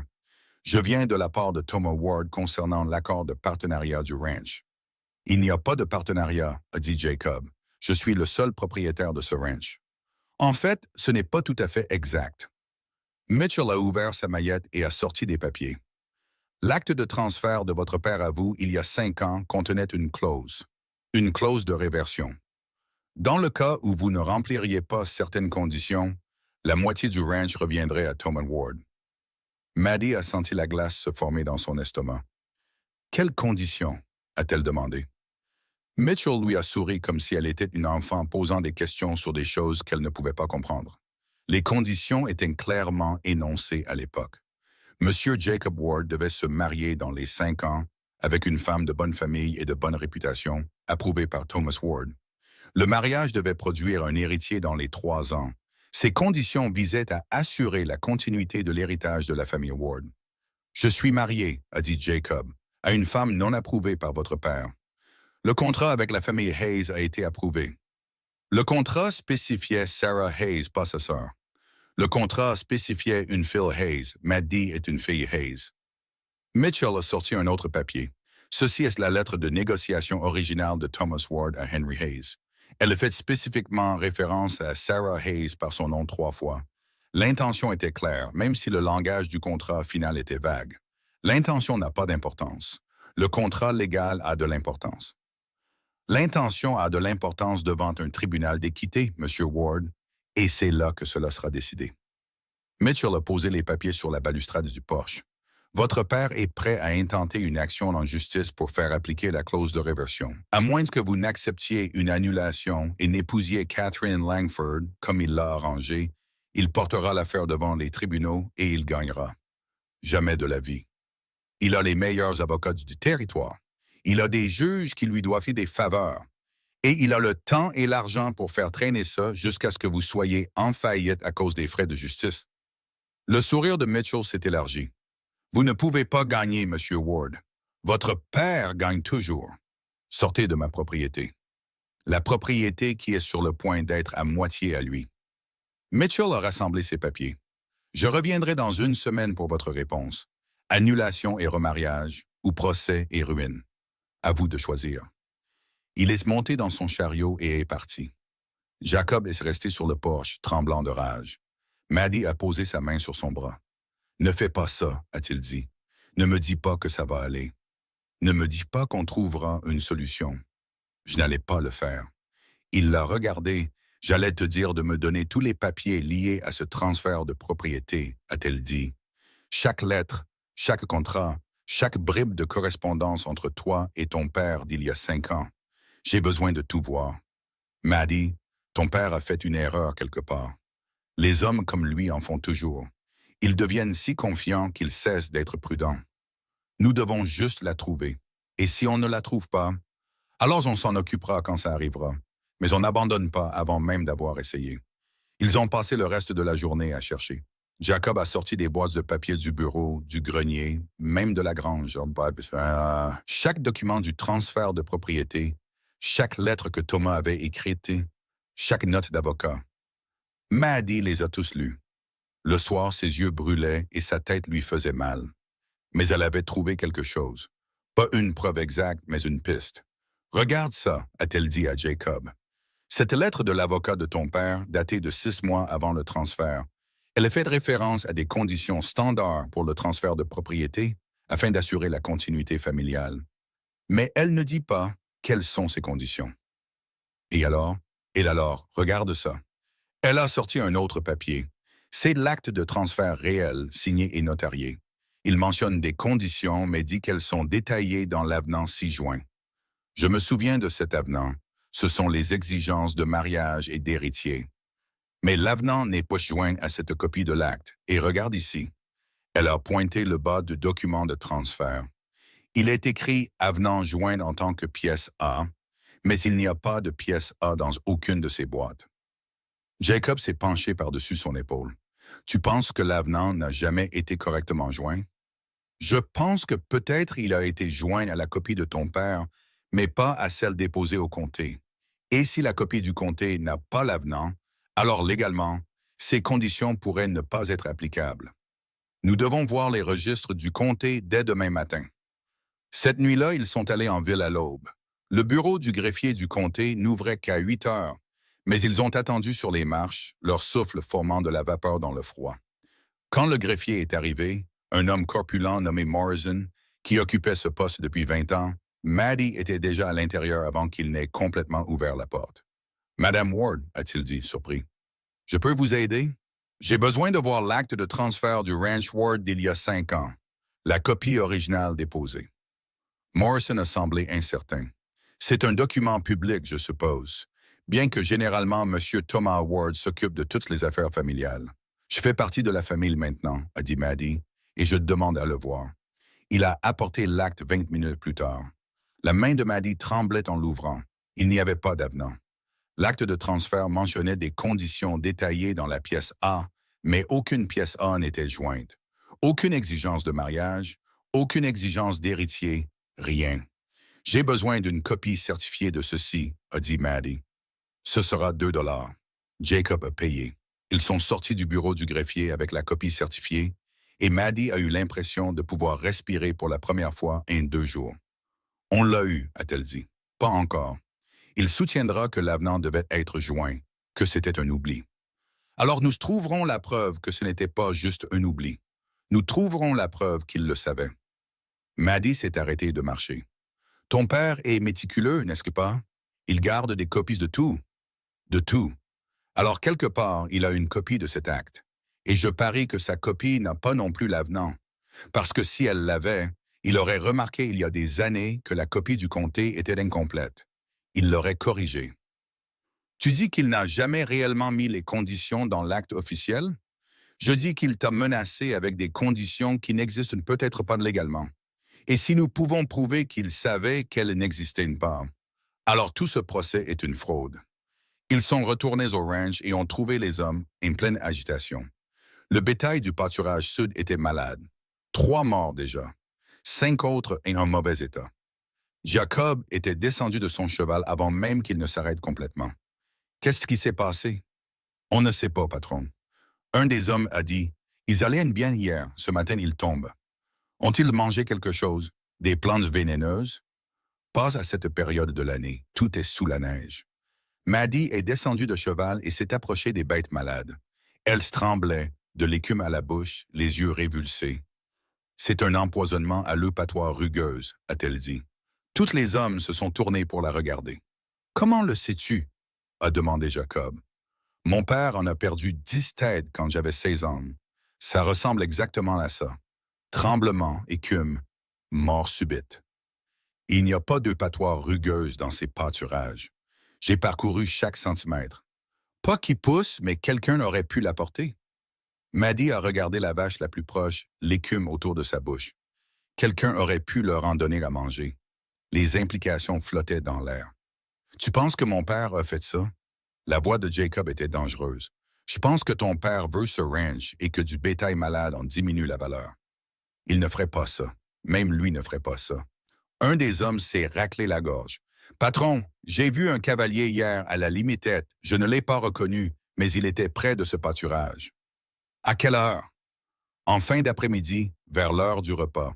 Le visage de Jacob est devenu blanc, puis rouge. Séparez ce bétail. Les malades loin des saints. Nous devons empêcher que ça se propage. Patron, si c'est l'éupatoire, il n'y a pas de remède. Je sais, mais on peut empêcher les autres de tomber malades. Déplacez-les maintenant. Les hommes se sont dispersés. Jacob est resté dans la neige, les poings serrés, regardant le bétail malade comme s'il voulait les abattre lui-même, juste pour mettre fin à leur souffrance. Maddie a touché son bras. On le prouvera. Comment? On n'a aucune preuve, aucun témoin, sauf un homme qui a vu un étranger. Alors on va lui tendre un piège. Il l'a regardé. Quel genre de piège? Ton père pense que nous sommes faibles. Il pense que nous allons paniquer à cause du bétail malade et des menaces légales. Alors laissons-le penser ça. Faisons passer le mot en ville que nous envisageons l'annulation, que les problèmes du ranch nous effraient. Et ensuite? Et ensuite, nous observerons ce qu'il fera. Parce que les hommes comme ton père ne peuvent pas résister à l'envie de porter le coup de grâce eux-mêmes. Il viendra ici, et quand il le fera, nous serons prêts. Jacob l'a fixé. Tu es sérieuse. Complètement. Ça pourrait se retourner contre nous. S'il pense que nous nous rendons, il pourrait pousser encore plus fort. Ou il pourrait devenir négligent. Il pourrait dire quelque chose, faire quelque chose qui nous donnera la preuve dont nous avons besoin. Maddie s'est rapprochée de lui. On ne peut pas le battre en étant gentil, Jacob. On ne peut pas gagner en suivant des règles qu'il ne suit pas. Nous devons être plus malins. Il l'a regardé un long moment, puis il a hoché la tête. D'accord, on fera à ta façon. Cet après-midi-là, Maddie s'est retournée en ville.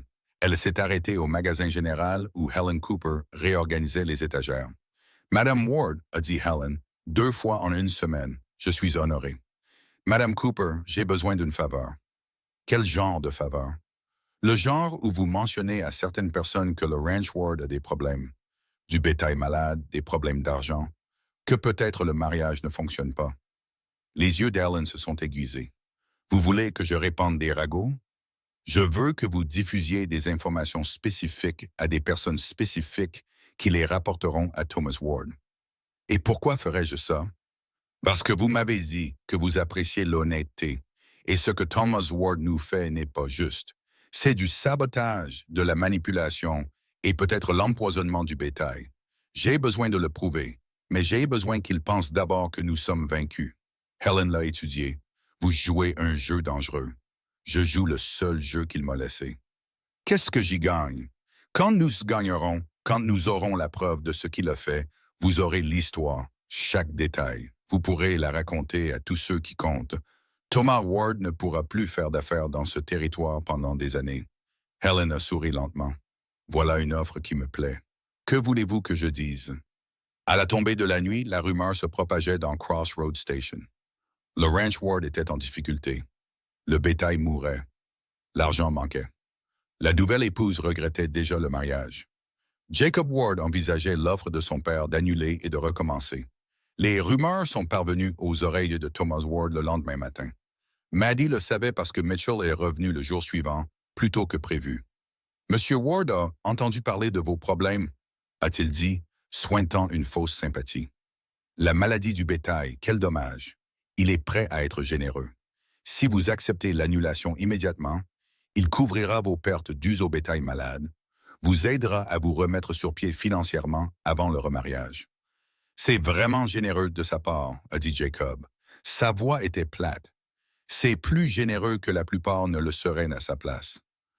Dites-lui que nous y réfléchissons. Les yeux de Mitchell ont brillé.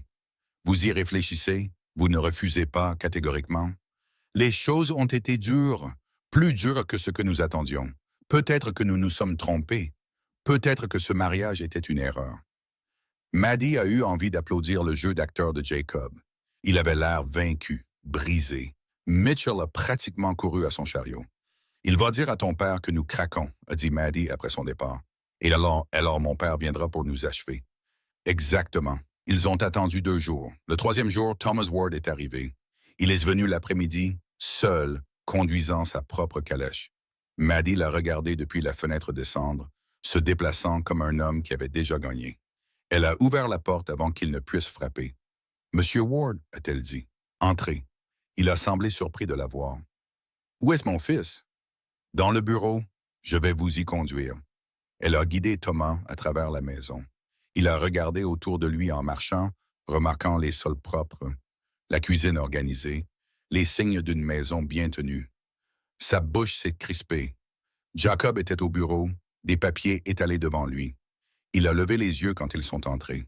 « Père, fils. » Thomas ne s'est pas assis. « Mitchell me dit que vous reconsidérez l'annulation. Nous considérons toutes nos options. Intelligent. Ce mariage était une erreur depuis le début, mais nous pouvons y remédier. J'ai déjà parlé au père de Catherine Langford. Elle est toujours d'accord. L'accord avec les chemins de fer est toujours possible. Tu peux avoir tout ce que tu étais censé avoir. Sauf ma fierté. La fierté ne fait pas tourner un ranch. L'argent, si. Et tu perds de l'argent avec du bétail malade et une femme qui ne connaît pas sa place. Maddie a senti l'insulter, mais n'a pas réagi. Elle est juste restée près de la porte, observant. « Et si nous n'annulons pas ?» a demandé Jacob. « Et si nous combattons votre procès ?» Thomas a souri. « Alors vous perdrez. Le transfert de propriété était conditionnel. Vous avez violé ces conditions. La moitié de ce ranch redevient mienne et vous serez enterré sous les dettes légales. » L'acte déposé au comté ne mentionne aucune condition. Le sourire de Thomas a vacillé une seconde. C'est une erreur de greffe. L'avenant devait être joint. Mais il ne l'était pas, ce qui signifie que légalement, ces conditions n'existent pas. N'importe quel juge verra l'intention. N'importe quel juge verra un acte sans condition et un père essayant de les ajouter rétroactivement. Jacob s'est levé. « Tu as fait une erreur il y a 5 ans. Tu m'as menacé avec des conditions qui n'ont jamais été correctement déposées et maintenant tu essaies de les utiliser quand même. » Le visage de Thomas devenait rouge. « Je n'ai fait aucune erreur. Les conditions ont toujours fait partie de l'accord. Alors montre-moi ta copie de l'acte, celle que tu as gardée. Si elle a l'avenant joint, je te croirai. » Silence. « Tu ne l'as pas, » a dit Maddie doucement, « parce que ta copie n'a pas non plus l'avenant, parce que tu n'as jamais réellement mis ces conditions par écrit. Tu as juste menacé ton fils avec pendant 5 ans, sachant qu'il aurait trop peur pour vérifier. » Les yeux de Thomas se sont tournés vers elle. Une haine pure. « Vous, a-t-il dit, c'est votre œuvre. Vous le montez contre sa propre famille. Je lui montre qui est vraiment sa famille. Vous n'êtes rien. Une grosse bonne à rien qui a piégé mon fils dans un mariage. Je suis la femme qui a trouvé 300 $ de fraude dans les comptes de votre ranch. La femme qui est sortie dans un blizzard pour sauver votre bétail. La femme qui va rendre ce ranch plus rentable que vous ne l'avez jamais fait. » Thomas a fait un pas vers elle. « Vous êtes la femme qui va voir son mariage se dissoudre et sa famille tout perdre. Touche-la et je te tue. » La voix de Jacob a tranché la pièce comme de la glace. Thomas s'est arrêté. « Dehors, » a dit Jacob. « Sors de ma maison, de mes terres, et ne reviens pas. Ce n'est pas fini. Si ça l'est, j'ai une copie certifiée de l'acte ne montrant aucune condition. J'ai la preuve que tu n'as jamais correctement déposé l'avenant. J'ai des témoins qui ont vu quelqu'un empoisonner mon bétail, et je parie que je peux le relier à toi. Tu es fini. Je te détruirai.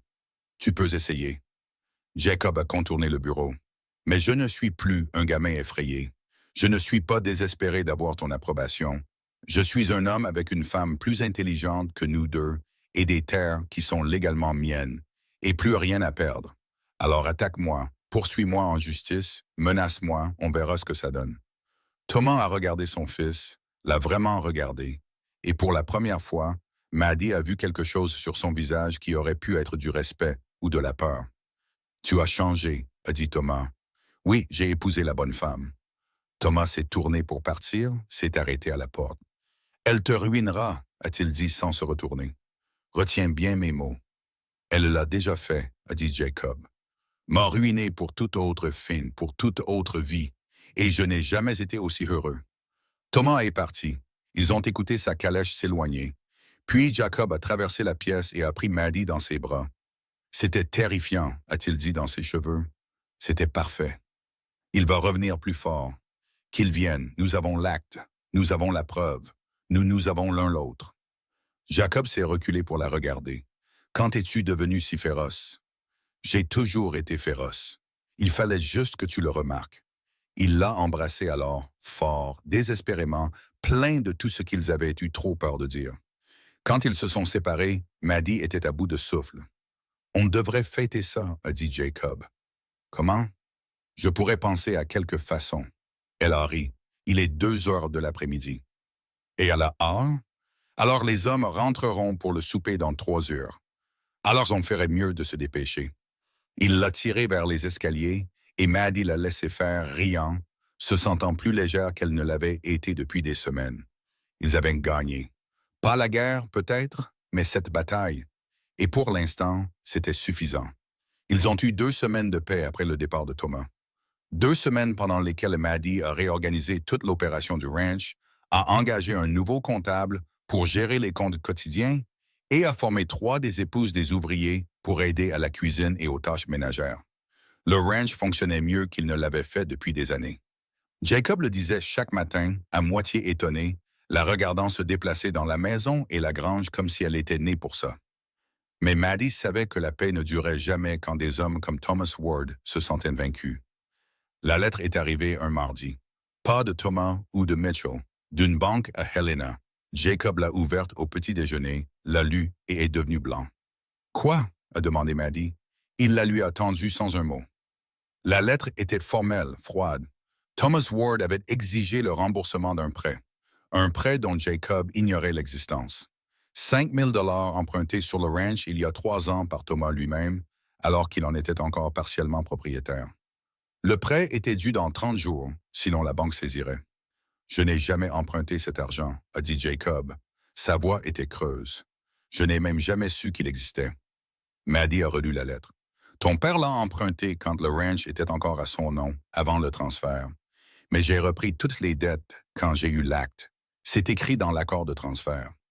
As-tu vu les documents de toutes les dettes existantes? » Le visage de Jacob lui a donné la réponse. Il a caché ça, a dit Maddie, l'a gardé hors des livres, a attendu jusqu'à maintenant pour l'exiger.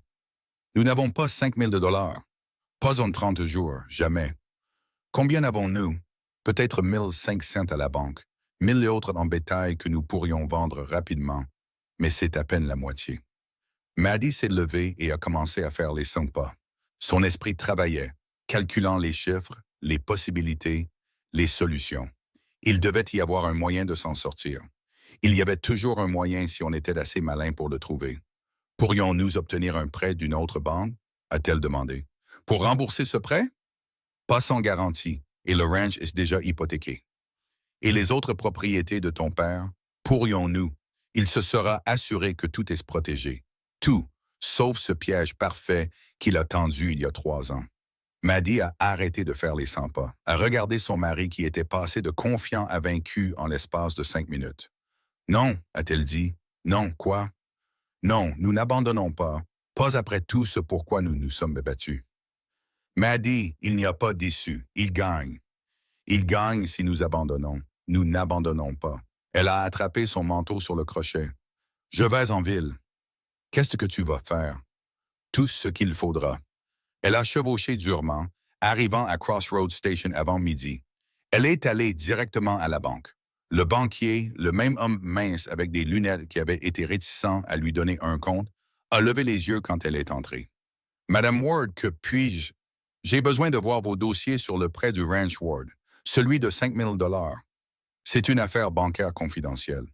Le nom de mon mari est sur ce ranch. J'ai le droit de voir toute dette qui y est associée. » Le banquier a hésité, puis a sorti un registre. Le prêt était réel, signé il y a 3 ans par Thomas Ward en tant que propriétaire majoritaire du ranch Ward. Les conditions étaient standards, sauf une chose, le taux d'intérêt était criminellement élevé, 15 % par an, avec intérêt composé. « Ce taux est illégal, » a dit Maddie. « Il est dans les limites territoriales pour les prêts à haut risque. » Qu'est-ce qui le rendait à haut risque il y a 3 ans? Le ranch était rentable. Le banquier s'est agité, mal à l'aise.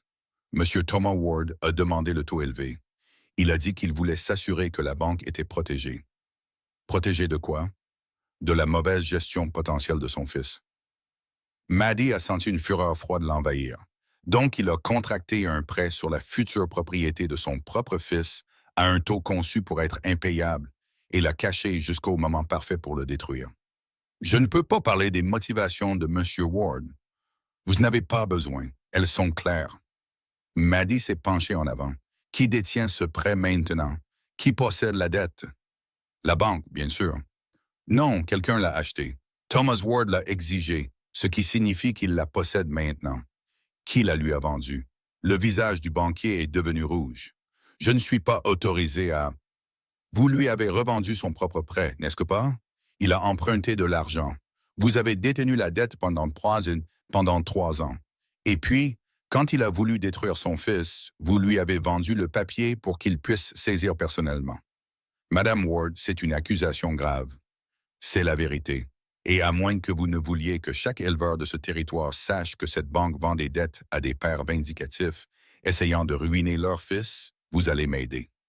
Le banquier l'a fixé. La sueur perlait sur son front. « Que voulez-vous » a-t-il demandé finalement. « Je veux savoir s'il y a un moyen de contester cette dette.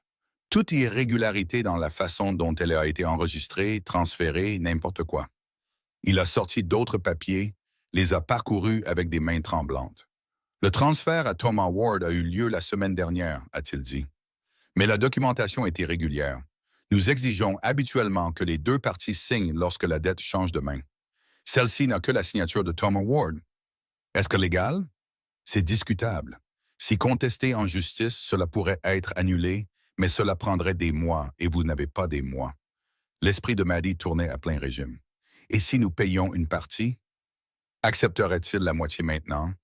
La moitié plus tard? » Monsieur Thomas Ward a clairement indiqué qu'il voulait le paiement intégral en 30 jours ou la saisie. Aucune négociation. Elle a quitté la banque à la tête pleine, a chevauché jusqu'au magasin général où Helen Cooper comptait des recettes. « Madame Ward, » a dit Helen en levant les yeux, « vous avez l'air de quelqu'un qui a perdu un proche. » « Pas encore, mais Thomas Ward essaie de nous tuer financièrement. » Maddie a expliqué le prêt, le piège, le délai. Helen a écouté, son visage s'assombrissant. Quand Maddie a fini, elle est restée silencieuse un long moment. « Cet homme est un pur poison, » a dit Helen finalement. « J'ai besoin de réunir 3 000 $ en 30 jours et je n'ai aucune idée de comment faire. » « Et votre famille? Mon père a perdu le ranch. Il vit avec des parents dans le Wyoming. Il n'a rien. Votre sœur? Pas de nouvelles depuis qu'elle s'est enfuie. » Maddie a senti des larmes lui piquer les yeux, mais les a refoulées. « Je suis à court d'options, Helen. Je ne sais pas quoi faire. » Helen l'a étudié. « Combien pouvez-vous réunir par vous-même? Peut-être 2500 si nous vendons tout ce dont nous pouvons nous passer. Alors il vous manque 5 cents de plus, ce qui pourrait aussi bien être 5 millions, vu mes chances de les trouver. » Helen a ouvert sa caisse, a compté des billets, les a poussés sur le comptoir. « Voici 200, a-t-elle dit. C'est ce que je peux me permettre en ce moment. » Maddie a fixé l'argent. « Je ne peux pas accepter ça. Vous ne l'acceptez pas. Vous l'empruntez. Vous me rembourserez quand vous le pourrez, avec intérêt si ça vous rassure. » Helen, vous avez tenu tête à Thomas Ward en plein milieu de la ville sans broncher. Vous avez travaillé plus dur en 6 semaines que la plupart des gens en 1 an, et vous êtes la seule personne que j'ai vue en une décennie qui pourrait vraiment battre ce salaud. Les yeux d'Helen étaient féroces. « Alors, prenez l'argent, battez-le, et ensuite aidez-moi à faire savoir ce qu'il a essayé de faire. » Maddie a pris l'argent avec des mains tremblantes. « Merci. Ne me remerciez pas encore, il vous manque encore 300. » Maddie a quitté le magasin et s'est tenue sur le trottoir en bois, réfléchissant. Qui d'autre dans cette ville prêterait de l'argent à une femme qu'il connaissait à peine? Qui d'autre parierait contre Thomas Ward? Puis elle s'est souvenue des ouvrières du ranch, les hommes qui mangeaient de sa cuisine tous les jours, qui avaient chevauché dans le blizzard avec elle, qui l'appelaient Madame avec un respect sincère.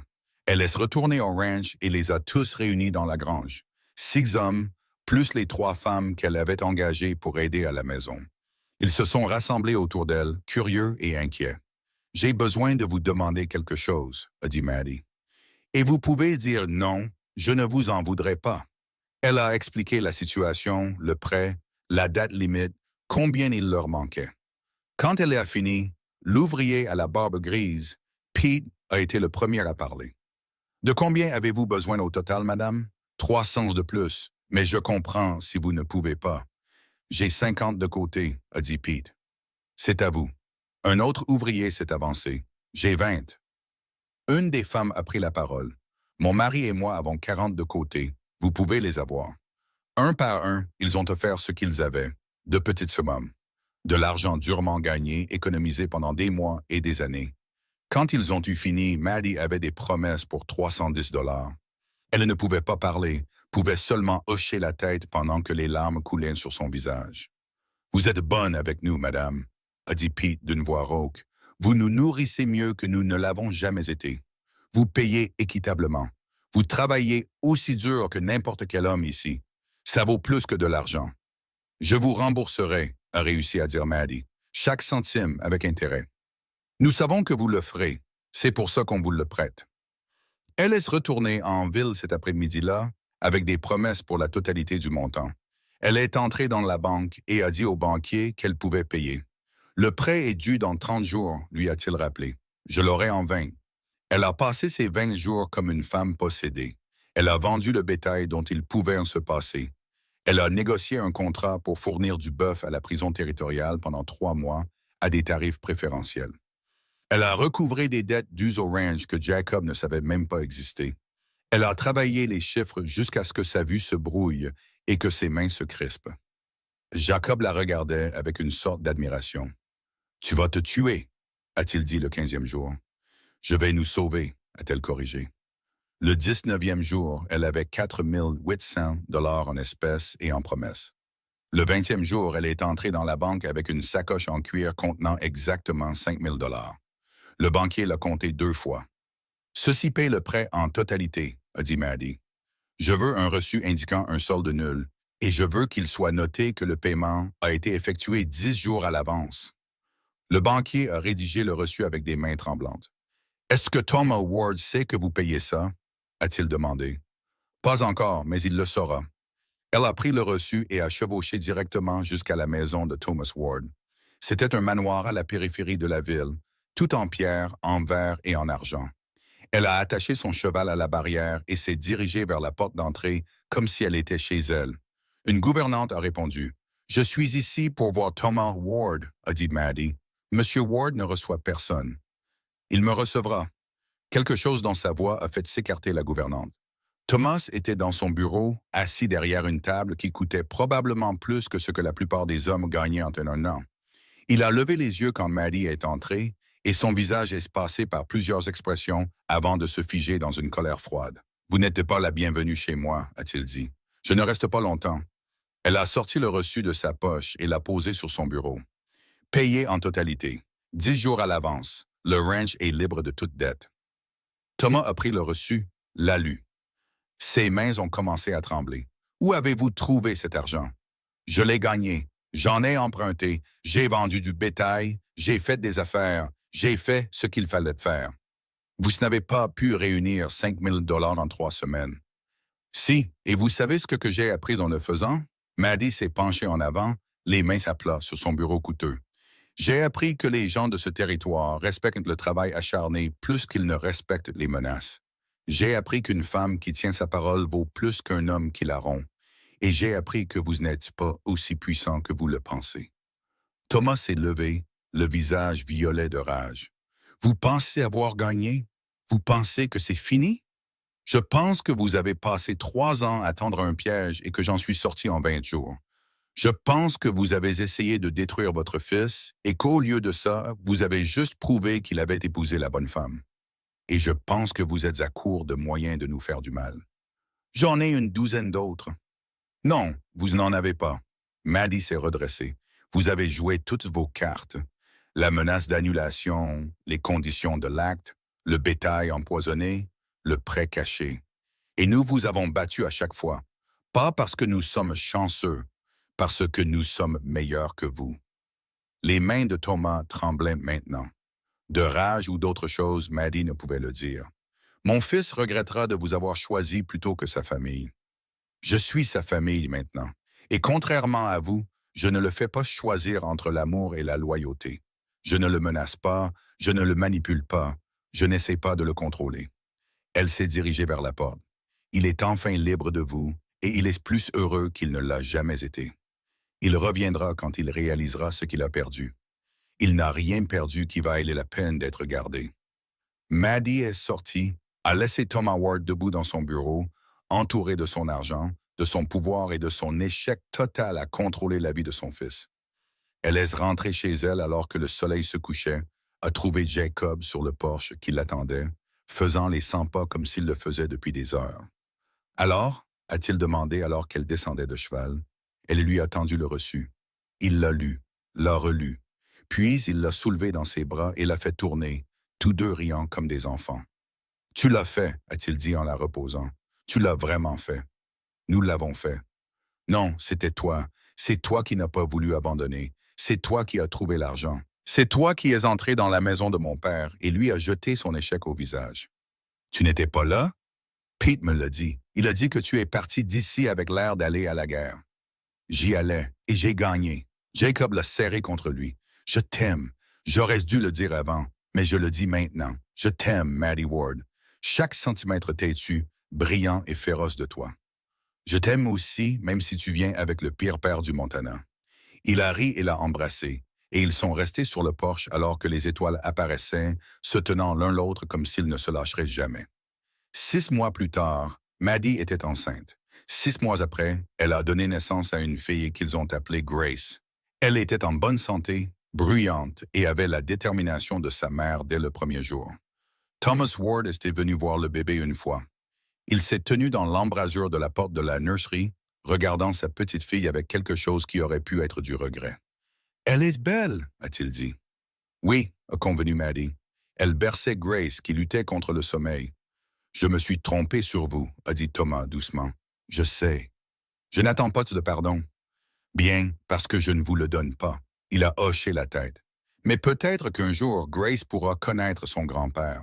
Pas l'homme que j'étais, l'homme que j'essaie de devenir. » Maddie l'a regardé, a vu les rides sur son visage qui n'étaient pas là 6 mois plus tôt, a vu quelque chose de brisé, et peut-être, possiblement, en reconstruction. « Peut-être, a-t-elle dit, si vous prouvez que vous avez changé, si vous traitez Jacob avec le respect qu'il mérite, si vous arrêtez d'essayer de tout contrôler.